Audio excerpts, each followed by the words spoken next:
Let's talk about calling a show, the technicality of it. Calling a show, what does that entail? That entails a script.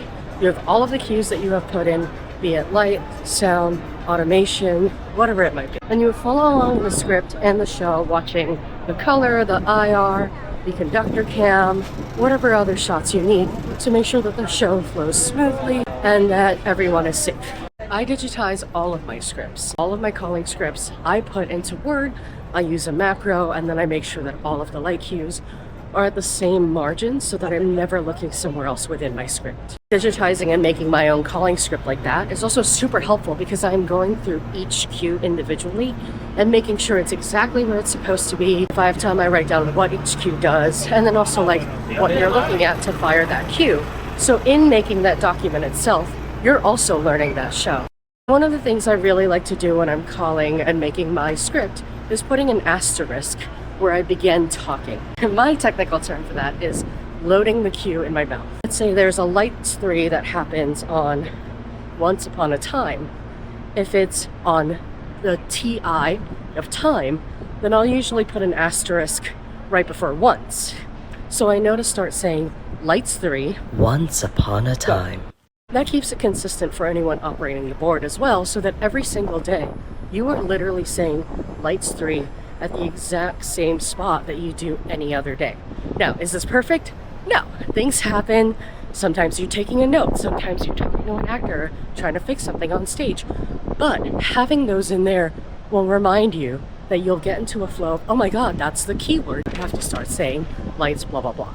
I also put in little hints like pay attention or drink water or put finger on Q4, especially if you have 2 red lights, one after the other. Sometimes the rail fires first instead of the automation. With digitizing my script, I want to make sure it's as brain-proof as possible. If my brain is concentrated on fixing a problem somewhere else, I want to be able to call that show without having to think. I also put in where to start and stop my stopwatch. I have little symbols, and this is what works for me. It might not work for everybody. I remember someone else had to take over a call on my show, and they're like, what is happening in your script? Or they're like, there's too much information. So again, do what works for you. But I know some people who love using my script, so, you'll find your own way. Ideally, you have a script that anyone can really call from. Keep it clean, make sure they know where the lights go, the automation goes, and as much as you can, what it does, so people are actually looking for it. I like to call off the color screen as much as I can instead of the infrared, because the infrared is just black and white, whereas with the color you can actually see things come up and change and contrast. So I always put in my cue script when to look at the IR camera, when to look at the conductor cam, or if there's certain other monitors that I have with my PTZ, pan tilt zoom, which is the little joystick thing you can use to control. And so all of that information, where to look, what to look at, what to say, when to say it, where my fingers should go, are all in the script, including fun stuff like high-fiving somebody or saying hi to someone, which is just part of like the rapport of backstage and the fun things that happen.